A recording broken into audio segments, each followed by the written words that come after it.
Is Tuesday, March 23rd, 2021, and it's 6:30, and you are at the Wausau Common Council meeting. Thanks for joining us. The first item on our agenda is the Pledge of Allegiance. I pledge allegiance to the flag of the United States of America and to the republic for which it stands, one nation, under God, indivisible, with liberty and justice for all. Thank you. The next item on our agenda is roll call. Clerk Leslie will call on you. Peckham. Martins. Here. Killian. Here. Neal. Here. Wadinsky. Here. Rasmussen. Here. Watson. Here. Herbst. Here. Larson. Here. Ryan. Here.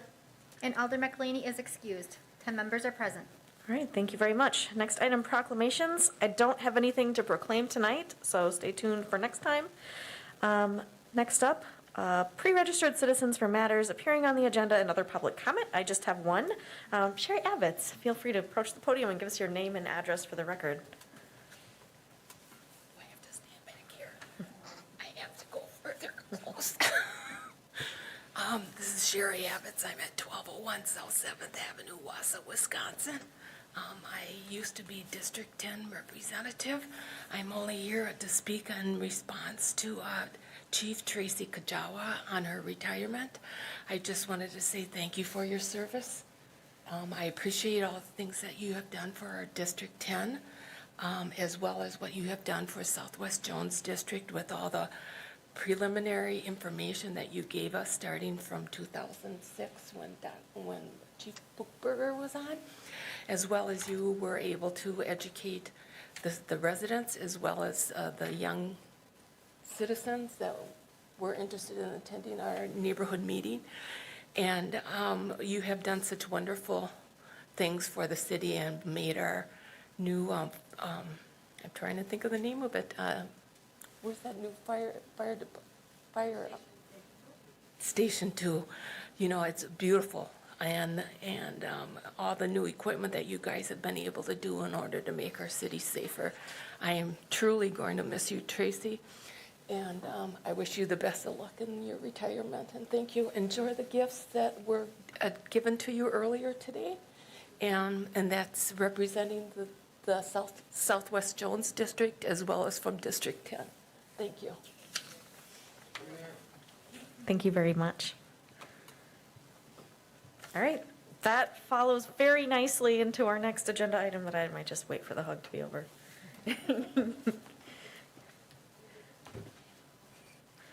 So I did want to acknowledge that it is Chief Kajawa's last city council meeting. So I wanted to just give a little bit of some comments on this because it's a big deal.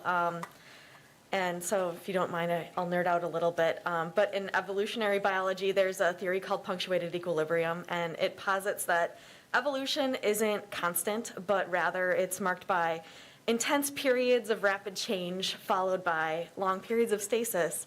And I wanted to take a moment to recognize that our fire department has just undergone some tremendous change, due almost exclusively to the catalyst that is Fire Chief Tracy Kajawa. In 7 short years, she did what hadn't happened in 20. And it's not just my opinion, it's scientific fact. Ahead of her retirement, the Police and Fire Commission held listening sessions with everyone they could get on the fire department teams to talk through their hopes and their dreams for what's next for the next fire chief. And I heard 4 hours of discussion, and at least 3 hours of that was devoted to talking about Chief Kajawa's accomplishments. So I just want to share a little bit about what they said because it was so remarkable. They said she's a game changer. She said the chief is leaving us on a good roll. We're light years ahead of where we were when she got here. She changed the environment, the culture, and morale. She has high expectations for herself and her team. She's turned us into a progressive organization, and we're learning new technologies and emphasizing training in a way we have never done that before. There's way more camaraderie. Our team is more welcoming and more opening.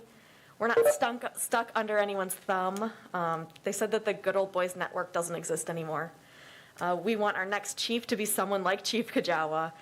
We want someone who is respected and has great rapport with the other chiefs in Wisconsin. They said the chief helped raise Wausau's profile and notoriety in a really good way. They said that leadership makes or breaks a department, and Chief Kajawa's leadership makes us a destination department. And if you would have seen her at the chief's conferences, you would notice people gravitating towards her because they wanted to talk to her because she's a rock star. Chief Kajawa's door is always open. They said she's a great communicator and knows all of our names and cares about our families and our personal lives, and she's actually entrusted us and in us as individuals. She's supportive, and she gives emotional support, and she's a good person, and most of all, she makes things happen. Somebody who's been there since the 90s said that we were told in 1990 that we'd get a new Station 2, and that did not happen until Chief Kajawa started. So, Chief Kajawa, you're our punctuation. You came to Wausau, and in fewer than 2,500 days, I calculated it out, she changed everything so radically and in such important ways that overwhelmingly the team is looking for somebody to continue your trajectory and our city's pursuit of excellence. So thank you for your service. We're so proud of what you've accomplished, and we're lucky that you're leaving us in such a great spot. So for the council and the audience, just her last day is on April 1st. Unfortunately, it's not a joke, but just want to thank you so much for all the service you've given us. We're so good. I know a lot of people want to talk about this. Alder Rasmussen. Thank you. As the Chairman of Public Health and Safety, I just wanted to echo the mayor's sentiments. Everything that the crew has said about Chief Kajawa is true and more. I was on the selection panel as the council president at the time that selected Chief Kajawa from among 3 candidates. And we could tell right away that game changer was a way that we would describe her. And we had a game at that time that needed changing. We had a culture that needed fixing. We needed people, we needed equipment, we needed morale, and we needed planning. And she brought all of that. Strategic planning, succession planning, advocacy for everything from equipment to facilities to staff to training initiatives to funding. And she recognized that building relationships within the department, yet upholding the chain of command is so important. She recognized that when there's an issue within the department that needs addressing, she addressed it, and she addressed it head on. I think, there was a lot of unaddressed issues that existed in the department that at some kind of times caused some of the crews to be hurting, and they're not hurting anymore. She addressed those situations proactively and using advocacy and building relationships, and, she really propelled the department forward in ways that it could only have imagined 7 years ago. So thank you for that. She has indeed made our department better in so many ways. And, even in building relationships with our neighboring communities, recognizing that we all need one another. And if one of our communities has the big fire, we all need each other. And keeping those relationships strong and fostering them has been important as well. And we just cannot express enough how much we appreciate everything that you brought to us, Chief Tracy, because it's just light years ahead of where we were. So thank you, and you will definitely be missed. Big shoes to fill. And 7 years went awfully fast. So all the best in your retirement. Thank you. I feel like I just want to do the big old clap.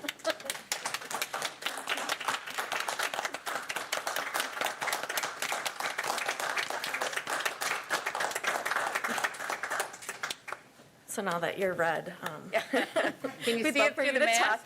talk. This was unexpected. Very, very kind words. I'm very, very appreciative. What I will say is that I just work with a spectacular team of people that they mentioned game changing. They mentioned a lot of different things, but if I didn't have people to support me within the department and that were supportive of change and moving forward and doing the things that we wanted to do, this would have never happened. So I work with some wonderful people, and I'll also say that about the council, Public Health and Safety, and the council and the finance department and at the finance meetings. If I didn't have the support from you in all these different areas, we would have never been able to accomplish what we did either. And we did need to move forward, as you mentioned, Lisa, and but I'll tell you what, when you have the support that we got from the council, financial support, and the moral support from police and fire, the Police and Fire Committee, Commission, it's just, my job was made much, much easier. So, you know, thank you for the kind words, but thank you for the support. And I'll tell you what, I work for a great team, and we're set up for success there. I think that, you know, everybody's got good intentions in mind, and the right person's going to move this department forward. So thank you very much. I appreciate it. Thank you.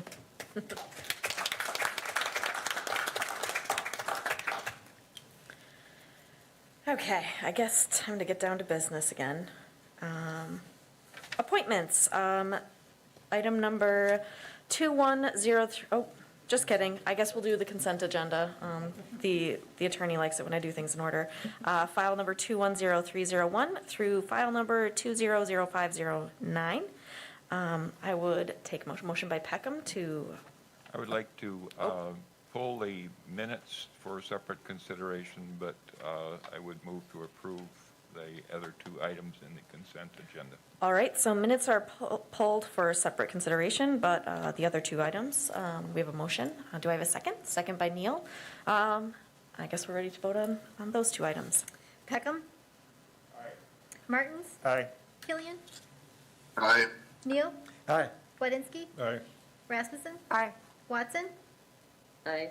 Herbst? Larson? Aye. Ryan? Aye. Motion passes 10-0. Thank you very much. All right, now we are back at file number 210301, minutes of the previous meeting. That is March 9th, 2021. I would entertain a motion. Motion by Peckham. Do I have a second? Second by Wadinsky. Any discussion here? Alder Peckham has a microphone, but it's not on. Oh. So maybe we need you to have a different microphone. Can Oh, I just heard your voice. it work? Yes. Okay. I would like to move that we table the minutes, considering that we only got them about 5 hours ago, add them to the packet for our next meeting for approval at that time. All right, we have a move to table. Is there a second? Second by Killian. Any discussion? I don't think so. I think we're ready to vote on the move to table. Peckham? Martins? Aye. Killian? Aye. Neal? Aye. Wedinski? Aye. Rasmussen? Aye. Watson? Aye. Herbst? Larson? Aye. Ryan? Aye. Motion passes 10-0. All right, you'll see those minutes again at the next meeting. Next item on our agenda is file number 210303, mayor's appointments. You'll see that our business improvement district is growing with Mary Gallagher, Mark McKinley, Adam Jamgoshen, and Carla Baker. Citizens Advisory Committee, Bruce Bolkin is being reappointed. Community Development Authority, Sarah Napgezik and Rachel Haas are being reappointed. Liberation and Freedom Committee, Angela Springer will be appointed. And you have a whole packet of information about these people. I guess I would entertain a motion. Move to approve. I got a motion by Neil. Anyone with a second? Second by Herbst. Any discussion here? I'm not seeing any. I think we can vote. Rasmussen? Watson? Aye. Herbst?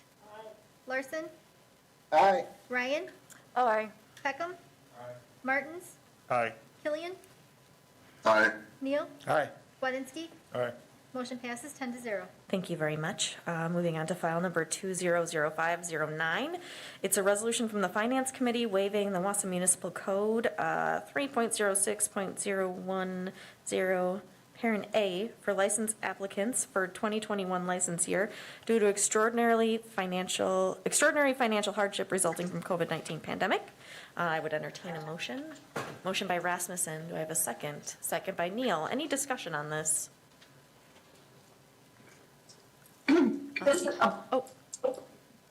This is Mary Ann. Sure.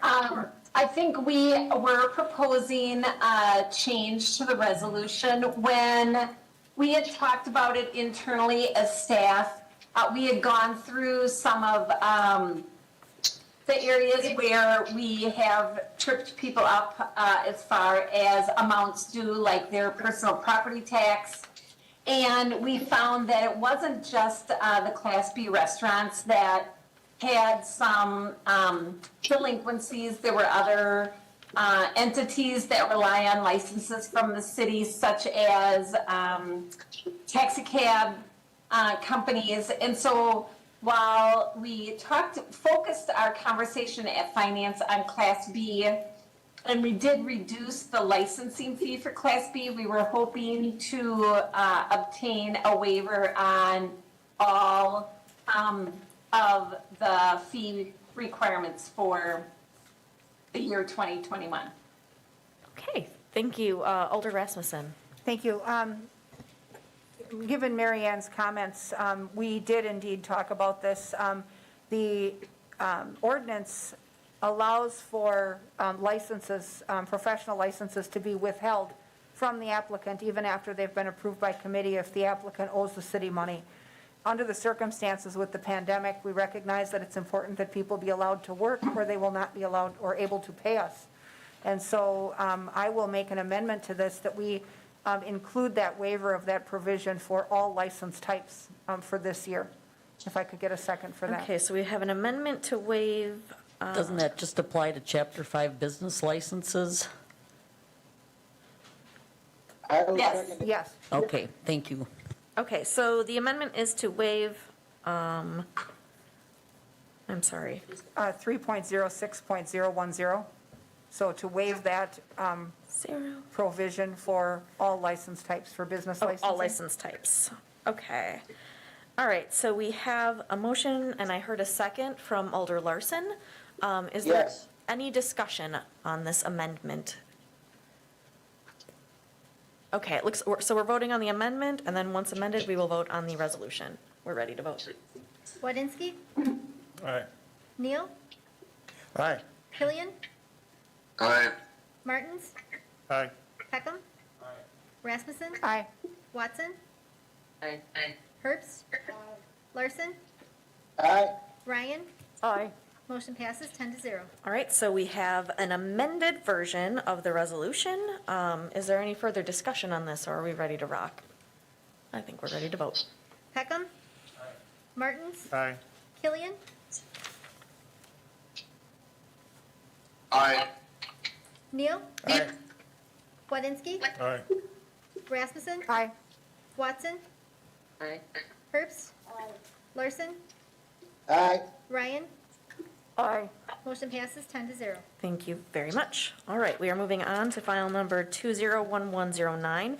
It's also a resolution from the Finance Committee authorizing the modification of the City of Wausau fees and licenses schedule adopted pursuant to the Wausau Municipal Code, 3.40.010, 2021 Comprehensive Fee Schedule. I would entertain a motion here. Motion by Rasmussen, second by Herbst. Any discussion on this? Okay. I'm not seeing any. I think we can vote. Ryan, Aye. Larson, Aye. Herbst, Watson, Rasmussen, Aye. Peckham, Martins, Aye. Killian, Aye. Neal, Aye. Wadinski. Aye. Motion passes 10-0. All right. Thank you very much. All right. So the next bundle are kind of similar in nature. So maybe before we vote on the first one, maybe we could just get a brief overview of what this is so everybody understands what we're voting on. The first one is file number 210315, resolution approving alleged claim on excessive assessment at 2305 Sherman Street LLC. Yes, I would take from the chair, maybe. Thank you. Just a little synopsis. With excessive assessment claims, there's a statutory process that those need to follow. And so an important step in that process is that those claims then are disallowed by the Finance Committee, and then the next steps, and the council, and then those disputes can follow the next logical steps in the process. I believe we have the city assessor on the call with us anyway, if anyone has questions for him, but he did outline in the finance committee why these excessive assessment claims were denied by Board of Review or were disallowed by Board of Review. So that's why you see that they have unanimous failure coming out of the committee. Resolutions are written in the affirmative, but if our desire is to hold up the committee's recommendation, we would all vote no. Okay, I guess at this point, I would entertain a motion. Motion by Herbst, second by Peckham. All right, any discussion or clarification needed? All right, I think we're ready to vote on this first one then. Peckham? Martins? Just to clarify, voting no is what was the recommendation from committee. So if that's what you intend to follow the committee recommendation, vote no. Martins? No. Killian? No. Neal? No. Wadinsky? No. Rasmussen? No. Watson? No.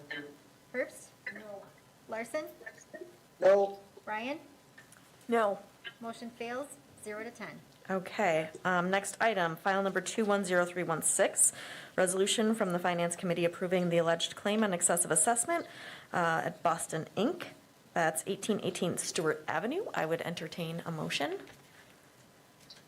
Motion by Herbst, second by Rasmussen. Any discussion here? Okay, I think we're ready to vote. Rasmussen? No.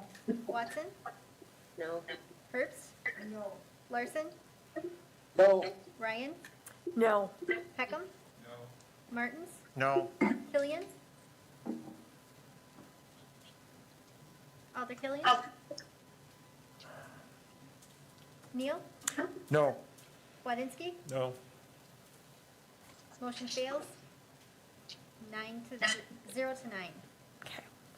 All right, I think we're having technical difficulties with Alder Killian's connection, but we'll wait for him to come back. So moving on to file number 210316, resolution approving the alleged claim on excessive assessment, Boston Inc., 1818 Stewart Avenue. I would entertain a motion. Motion by Neal, second by Martins. Any discussion? I'm not seeing any. Peckham? Martins? No. Killian? No. Neal? No. Wadinsky? No. Rasmussen? No. Watson? No. Herbst? No. Larson? No. Ryan? No. Motion fails, 0 to 10.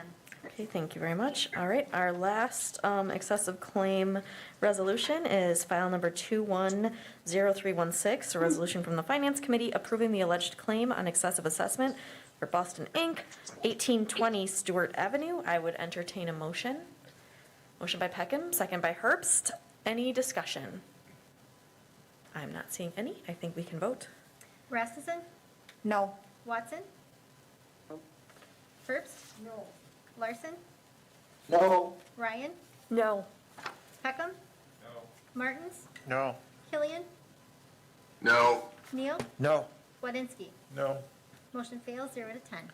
All right, thank you very much. Moving on to file number 031007, a resolution from Finance Committee approving the 2021 Community Development Block Grant Program allocation. We do have Program Manager Tammy Stratz on the phone if there are any questions, but I guess at this point, I would entertain a motion. Motion by Rasmussen, second by Ryan. Any discussion? Yes, Alder Killian. Or were you? My apologies, Madam Chair. I was just seconding, Ow. trying to second the motions. I feel like there's maybe a little bit of delay here, so. There may be, yes, I think so. Okay, any discussion? Looks like everyone's clear on what we're voting on and ready to vote. Wadinsky? Aye. Neal? Aye.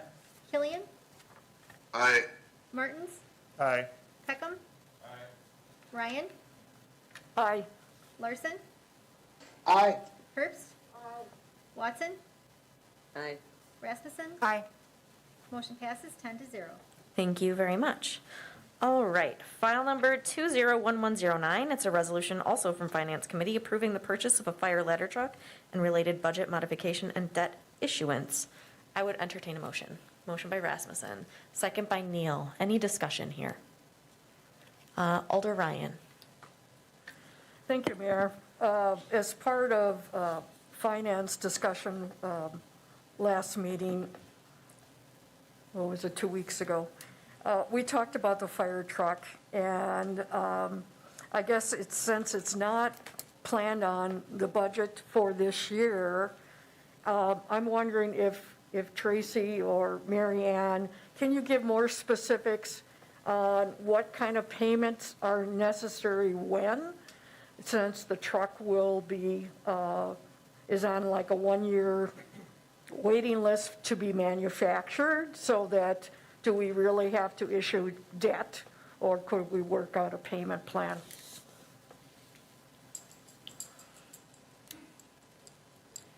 Thank you. So, our procurement policy would require that if we're going to order something, because once you place an order for a product, you're really obligated to receive that product. And so before we would place an order, it should be a budgeted item.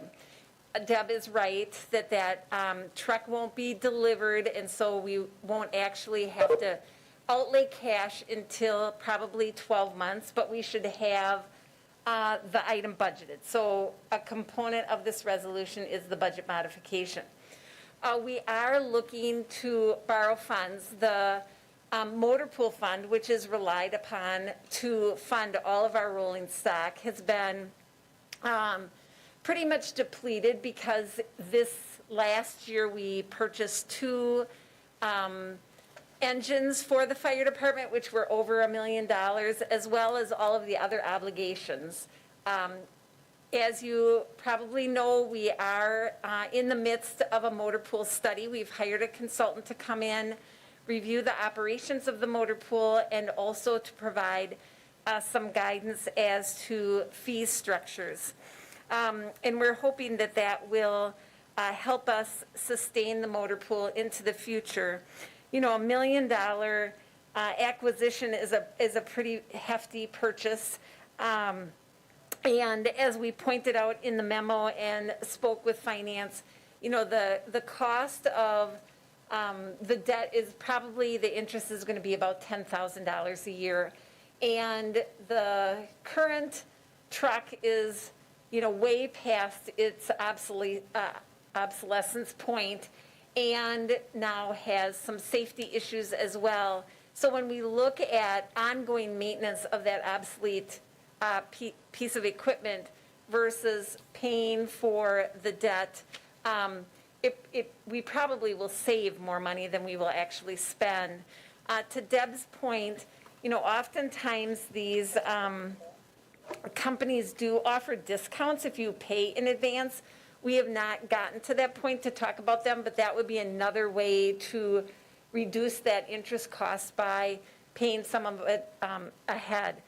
I think whether we borrow the money as part of our 2021 debt plan or look to borrow it in 2022, it really is about communicating adequately with you of what that financial plan is. So we don't want you to think that we're not going to borrow money for this. We want you to, know this up front and be willing to commit to that, because once we've signed that obligation, we will have to pay for it. And so, we need to have a way to pay for it.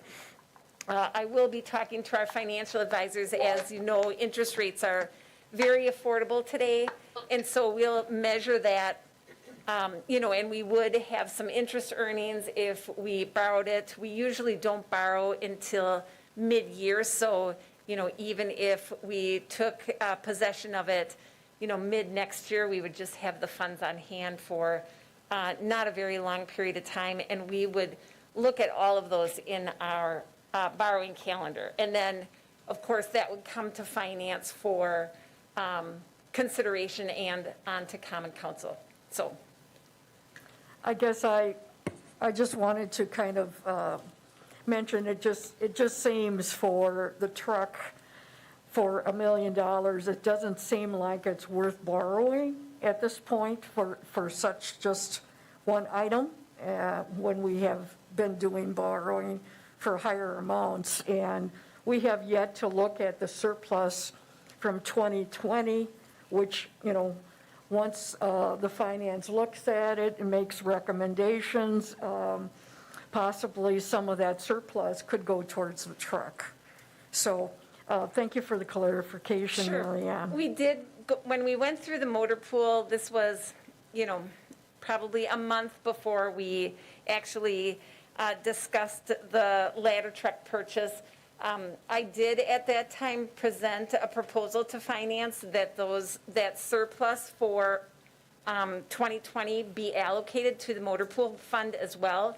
Again, I think that, our fleet is really important for the work that we do for our taxpayers, whether it be to plow the street, to sweep the street, to respond to emergencies, and maintaining a fleet that can roll is, an important part. And as we see our fleet age, we see our maintenance costs go up. And so that is my recommendation today, that we would take that surplus that we've earned in 2020 and commit that to the motor pool going forward, so that we have the ability to continue to replace fleet. Thank you very much. Alder Rasmussen. Thank you. Even with that recommendation, though, the amount of money that we would infuse into the motor pool, if we were to then turn around and immediately divert that to the truck purchase, it really defeats the purpose of shoring up the motor pool fund, which is taxed. And so, it's stressed based on the needs that we have come out with in the past few years. I think important to recognize, in the Finance Committee, we talked about this truck that's being replaced, this 1984 model. It actually is unable to respond emergently based on safety concerns, and it is about to need $9,000 worth of tires.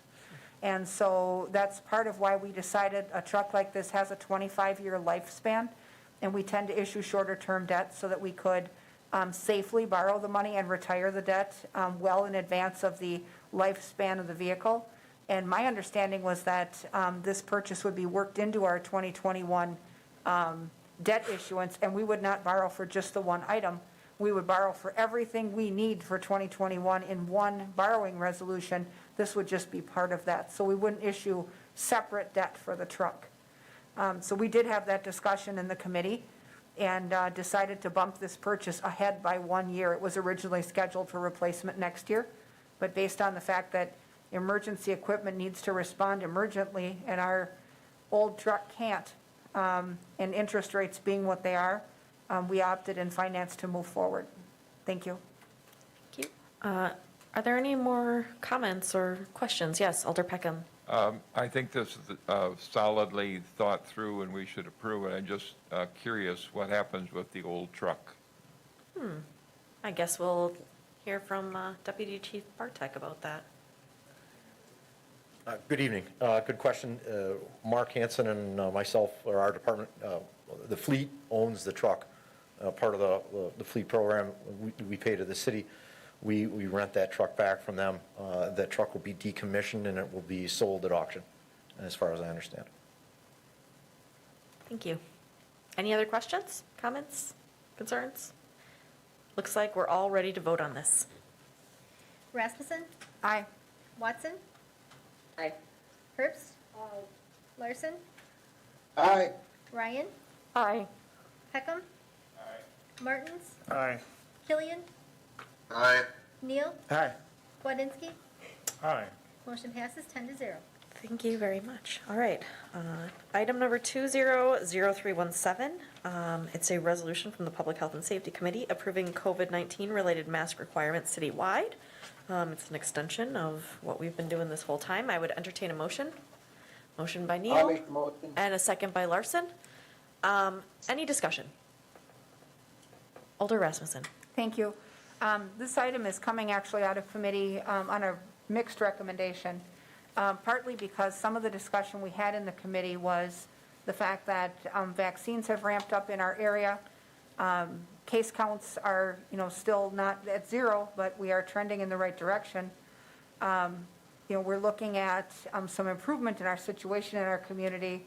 The governor's order is expiring soon. Whether or not he will renew, we don't know. There was some communication that the Marathon County Health Officer would still be willing to issue an advisory that people continue to mask even after that requirement drops away. And so the discussion that we had in the committee was, do we continue with our local resolution, which is not an enforceable ordinance with a penalty, or do we let it go and hope that people will still engage in the proper safe behaviors for as long as they need to? And so that was, we had a robust discussion in committee about what we should do, and the committee then passed it on a 3-2 vote. But this vote was closer than they've been in the past. And so obviously there's still a mix of public opinion out there as far as what people want to see us do.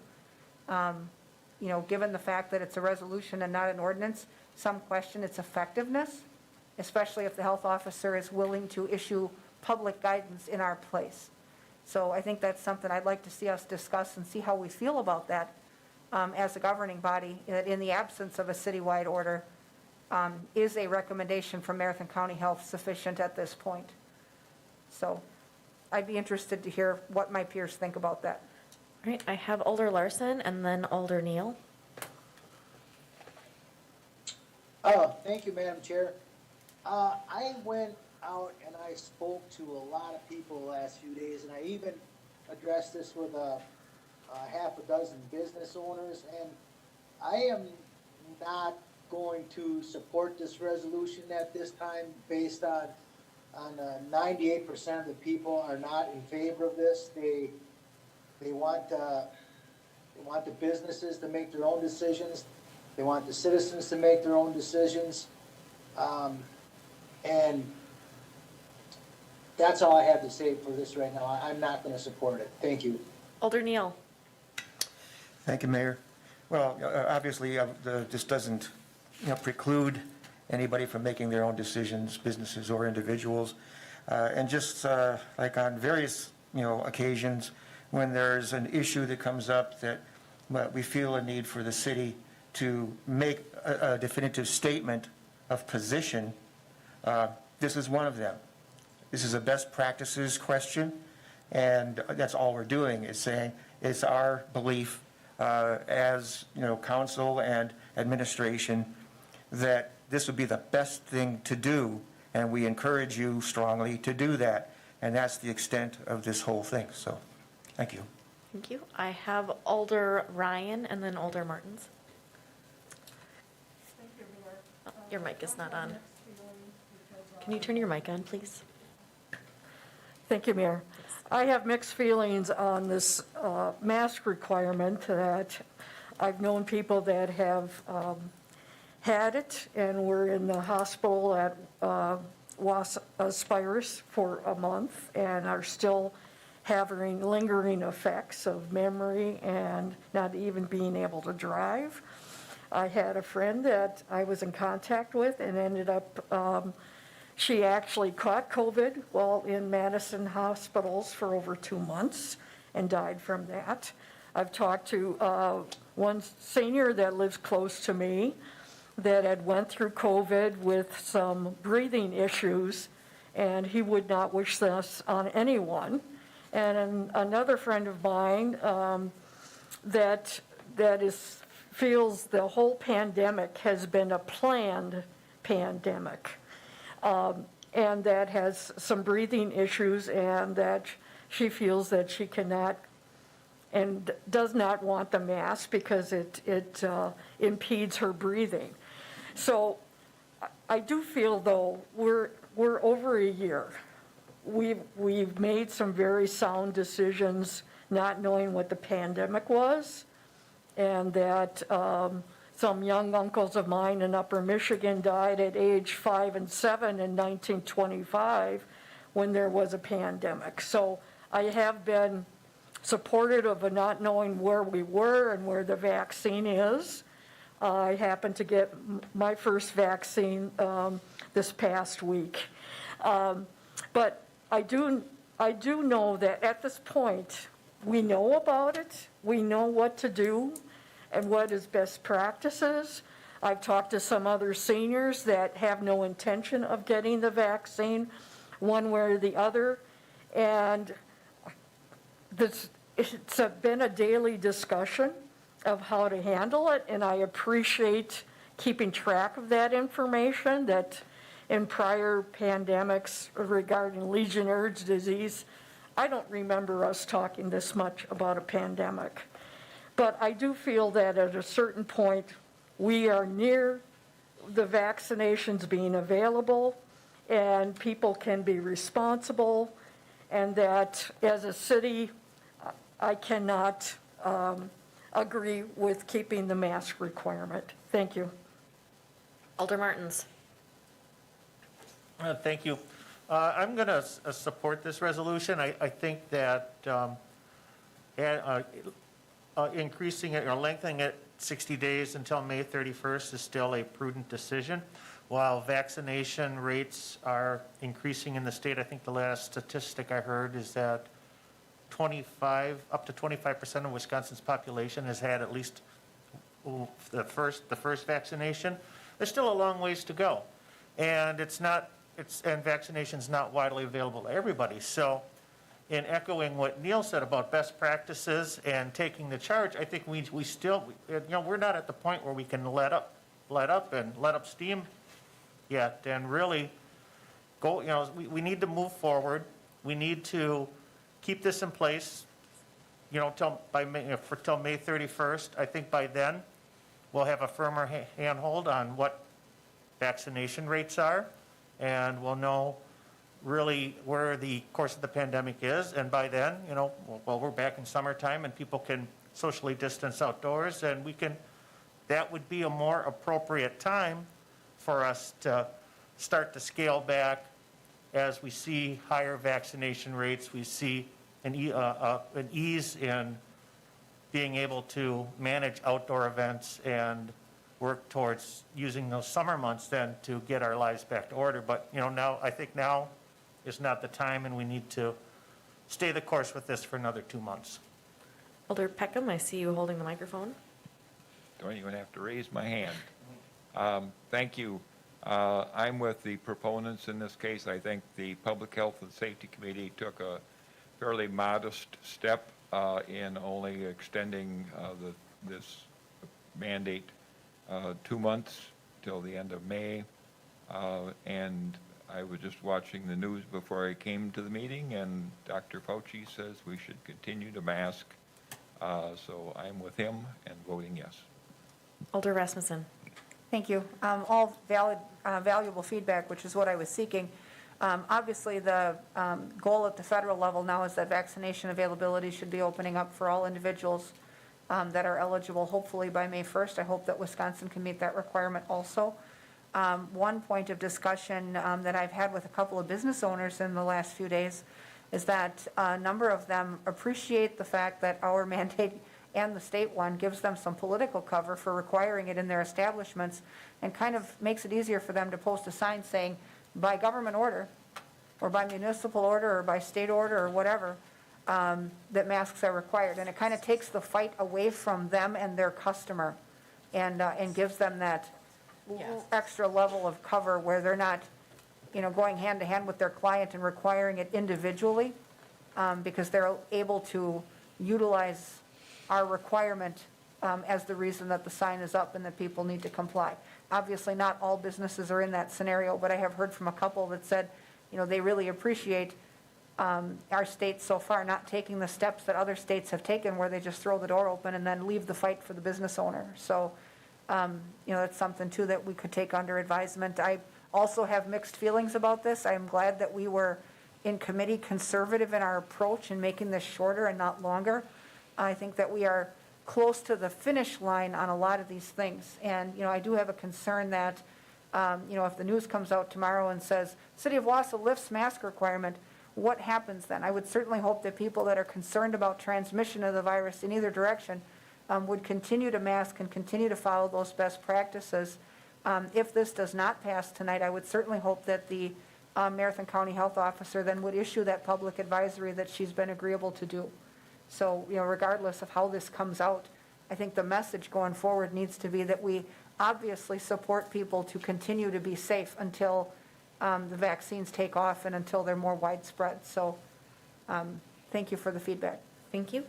We continue at the city and staff level to have twice a month meetings about COVID-19. And emergency management manager talked to us today and showed us some graphs about where we are. We're on the downward slide with infection rates, and that's really great. But when you look at where we are now versus where we are last year, we're in about September. So as you know, that's when the governor's statewide mask mandate first took effect. So we're not out of that zone yet. And I think it's important that we continue to provide good modeling of this behavior.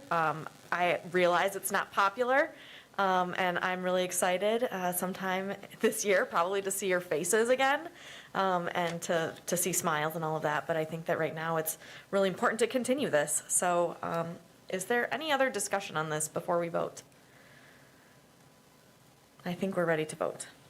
Wadinsky, No. Neal, Aye.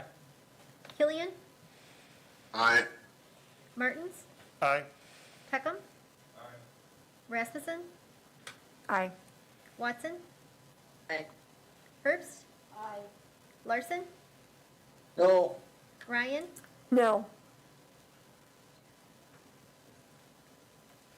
motion passes 7-3. Thank you very much. We are moving on now to the portion where I'm going to ask you to suspend the rules. 6B, filing. So this does require a 2/3 vote. I would entertain a motion. Motion by Neal, second by Herbst. I think we can vote on this one right now. Peckham, Martins, Aye. Killian, Aye. Neal, Aye. Wadinsky, Aye. Rasmussen, Aye. Watson, Aye. Herbst, Larson, Aye. Ryan, Aye. motion passes 10-0. Thank you very much. We are now on to file number 150708, a resolution from Finance Committee approving conveyance of additional land to River Life Wausau LLC, Phase 1. I would entertain a motion. Motion by Rasmussen. Do I have a second? Second by Watson. Alder Rasmussen, I see your light is on. Thank you. Just a note from the Finance Committee, this did pass unanimously in Finance. During that committee meeting, we did amend the resolution that we had on the floor to reserve for our utilities and water, our irrigation equipment that's in the right-of-way, a 10-foot easement on the water side. And so that would make some change to the legal descriptions versus what's in the published packet. But the committee recognized that we would trust that staff and the attorney's office would make the appropriate adjustments. So I just wanted to identify that the resolution that the committee approved does include that 10-foot easement on the water side. Okay, thank you. Alder Larson, I see that your hand is up, but I think it's been up for a bit. But I do want to recognize if you'd like to speak, feel free. No, sorry, I just forgot to take it down. Okay. Is there any further discussion on this topic? Alder Killian? I think on each of these River Life resolutions, would it be possible to get a more nuanced overview and background on these, please? Sure. I think, yes, maybe Jane, you'd start. All right, Alder Killian, these changes were spurred by the request by Mr. Vigut, I believe, to extend the cap on the subordination amount, which is in the development agreement as he's working with his lender, and that lent some urgency to bringing this forward to either waive that amount or set a higher amount if the council so approved beyond the 8.5. So I drafted that second resolution to go to 10 million. Along with that, we knew that the property lines were not, needed to be reconciled, so to speak, and were not where they should be once the apartment building was constructed. And there were pictures in the packet from our city surveyor that showed the property lines running over the sidewalks and the patios and so forth. And there was a little bit beyond that into the floodplain, which it made sense to convey to them. And as Eric Lindman can attest, we discovered just today that there are some irrigation valves within 6 to 8 feet in various places along the west side of the new legal description property line. And so we thought as long as we were making an amendment to that development agreement, and we knew we needed to change those legal descriptions since the conveyance last December, we would go ahead and stake those and make those amendments at the same time. So we're just bringing forth all of those changes now. The changes to the East Riverfront declarations are again just correcting the legal descriptions. The conveyance is to convey the negligible additional land to them to reconcile the property line, so it goes from, covers the right-of-way for the city up to the back of curb, and then back of curb to cover the building for the developer. And the middle one is strictly about deciding whether or not to waive the subordination cap to the third-party lender. Does that help with some background and what prompted these items this evening? It does, Attorney Jacobson. Thank you. I may have some more questions on the subordination item when that comes up, but that information is very helpful. Thank you. All right, thank you. Thank you. Alder Peckham. Yeah, I don't know if this is Ms. Jacobson question or Eric Lindman, but did the building get put in the wrong spot, or were the lines in the wrong spot and the building in the right spot? How did we get here? That's an Eric Lindman question. I don't think it was put in the wrong spot. We, from the get-go when we were establishing this parcel, there was always a question how the building would fit. And obviously, the previous developer put the foundation in, so we knew where that was, right? So what we're talking about today, this conveyance, is additional property between the trail and the building itself. Which will be conveyed, and then I think there were some other ones where the sidewalks went in and in accordance with the building for space and stuff like that. So we struggled, you know, from the get-go with the developer, trying to figure out how to fit all this, our infrastructure, along with the parking lots and the curb and gutter and the green space and everything. So now that everything is really built and in place, we have to make some adjustments on those property lines because we want to make sure our infrastructure, we have access to it and so on and so forth. So although there are changes around the building, they're not significant, but we do want to make sure that they're correct. And we'll have the same issue with the other properties as well as they get developed and the developers start putting together plans for the buildings, so. Yes, Alder Peckham. If I may, it sounds like you're saying that it's something like this is halfway typical, and at a certain point, you just have to say, finish your building and we'll sort it out later. Well, I think what we try to do is we try to establish the properties in general because we need that for legal descriptions to make sure that they're in. And then we also need to know where our infrastructure is going to be. It's a little bit different because we actually own the land, which is why we have this flexibility. I'm not saying that this is really typical, but because we own the land, you know, we can adjust those lots however we want, before the development, after, during.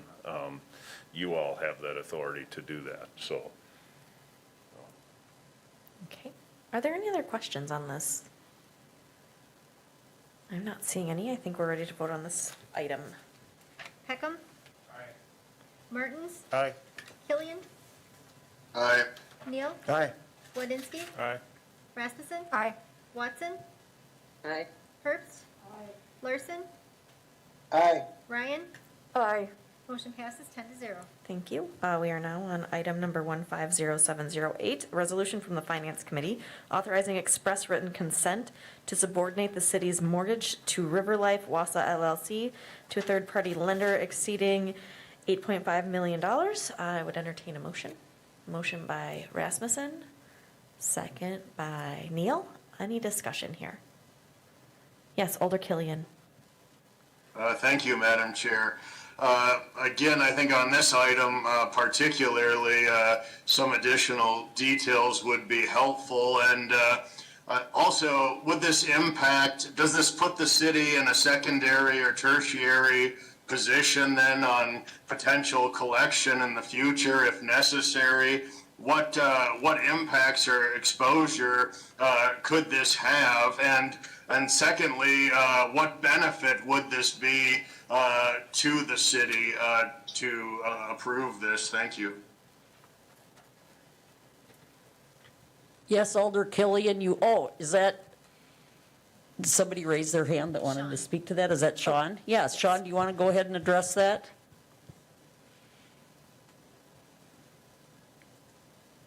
Oh, Can we get unmuted you Sean? and we'll let you unmute yourself. Okay. Thank you, Alderperson Killian. It's a good question. The city does not have a mortgage position on this. There is no city lending for this, for that facility. This is really a measure, and I was not with the city when this development agreement was put in place, but from what I can tell, this particular clause within the development agreement was intended to protect the city in the event the developer had a project that was halfway finished or partially finished, but was underwater with their financing, so that in that kind of a scenario, the bank would have had first access to the structure, and instead of the city having any rights to the unfinished structure. The building's completed at this point. It's actually fully occupied. The reason this is coming up is the developer is in the process of transferring its its construction loan to a regular mortgage loan, and its financing partner, U.S. Bank, is having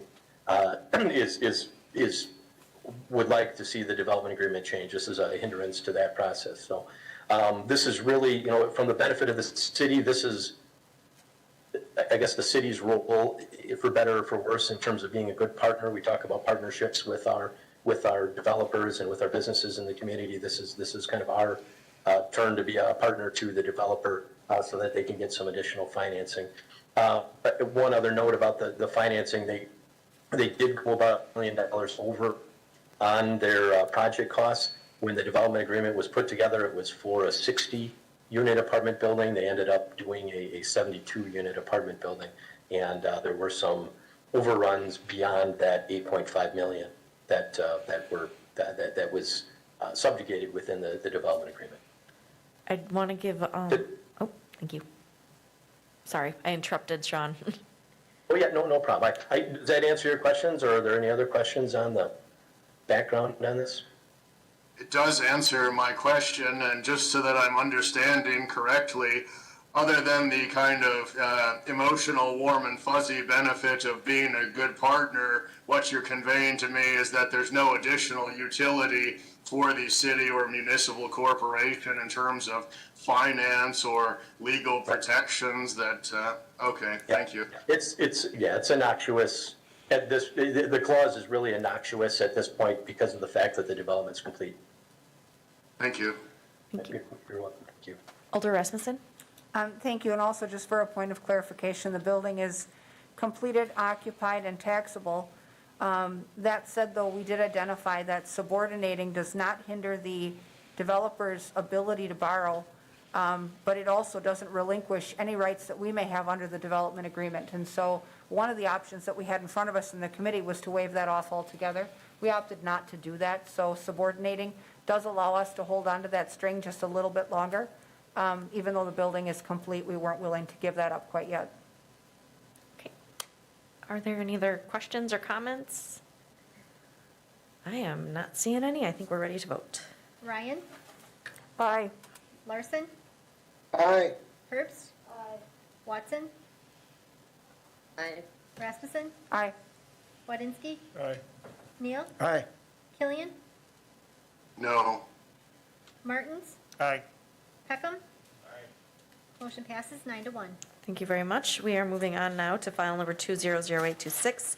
It's a resolution from the Finance Committee amending the declaration of covenants, conditions, restrictions, and easements for the Wausau East Riverfront. I would entertain a motion. Motion by Neal, second by Watson. Any discussion here? Okay, I don't see any discussion. Peckham? Martins? Aye. Killian? Aye. Neal? Aye. Wadinski? Aye. Rasmussen? Aye. Watson? Aye. Herbst? Aye. Larson, Aye. Ryan, Aye. motion passes 10-0. Thank you very much. Moving on to file number 030306. It's a resolution from Finance Committee authorizing the write-off of certain uncollectible delinquent personal property tax accounts from the city's accounting records. I would entertain a motion. Motion by Rasmussen. Do I have a second? Thought I saw a second by Herbst. Any discussion? Yes, Alder Rasmussen. Thank you. Just some information from finance. We clarified with Marianne when we considered the item that this is something that we do every year. And the city attorney's office does continue to attempt to collect on these amounts, even though we have written them off. So the fact that we do this tonight doesn't necessarily mean that we won't recover some money still. Thank you. Okay, thank you. Any other discussion? Nope, I think we are ready to vote. Wadinsky, Aye. Neal, Aye. Killian, Aye. Martins, Aye. Peckham, Ryan, Aye. Larson, Aye. Herbst, Watson, Aye. Rasmussen, Aye. motion passes 10-0. Thank you. We are now on to file number 020435, a resolution from the Finance Committee designating public depositories and authorizing withdrawal of county, city, village, town, or school district monies. I would entertain a motion. Motion by Herbst, second by Martins. Any discussion? Well, looks like we're ready to vote on this one. Rasmussen, Aye. Watson, Aye. Herbst, Larson, Aye. Ryan, Aye. Peckham, Martins, Aye. Killian, Aye. Neal, Aye. Wadinsky, Aye. motion passes 10-0. Thank you.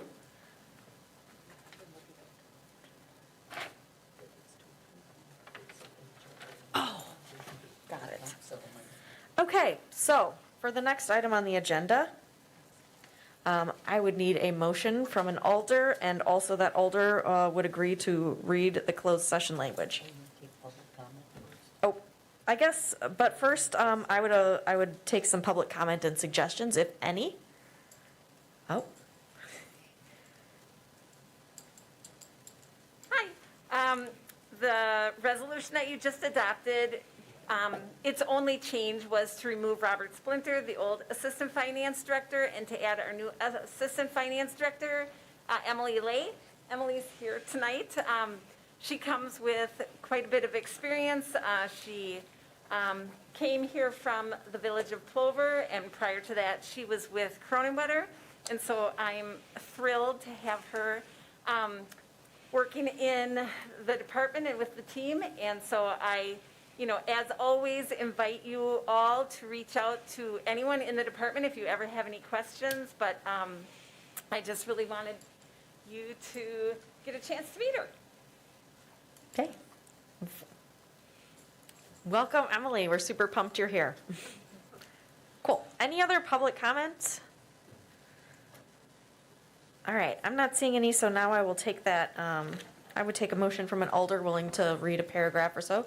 Yes, Alder Rasmussen. I'll read it. I'll move that we go into closed session pursuant to Chapter 19.85, Paragraph 1, Sub F, considering financial, medical, social, or personal histories of specific persons, which if discussed in public would likely to have a substantial adverse effect upon the reputation of any person referred to in such histories or data, and Chapter 19.85, Paragraph 1, Sub G, conferring with legal counsel for the government body who is rendering oral or written advice concerning strategy to be adopted by the body with respect to litigation in which it is or is likely to become involved for the purpose of considering a workers' compensation settlement between the city of Wausau and an employee. All right, so we have a motion. I would entertain a second. Second by Neil. Now, our rules our council rules are that we don't participate remotely, so alders on remote, you won't be able to join us in closed session. It's a problem because we need a quorum of 2/3 to transact council business, which means 8 members here. All right. And we have 7, so I don't think we can go into closed session. And we need a supermajority in order to go to make this decision since we've suspended the rules. So, well, guess we'll just have to hold this one over Yeah, the council rules require a quorum of 2/3 to be present to conduct business. And since you need to be here in person to go into closed session, you could vote when we come back into open session, but you're not going to have the benefit of the presentation in closed session. And there are 7 alders present here this evening, and that's 1 short of the 8 that we need to go into closed session to discuss this and come back to be able to vote. So I don't think it's possible. We've agendized it, but it doesn't mean we have to go into closed session. So I think we set this over for the next council meeting. Okay. I guess that's where I'm at in life too. We need council members to vote. So I guess here we are, the last item on our agenda. Motion to. So I'll withdraw the motion then. Okay. I'm assuming. Adjourn by Peckham. Thank you. Thanks. We're done here. You're adjourned. Thank you.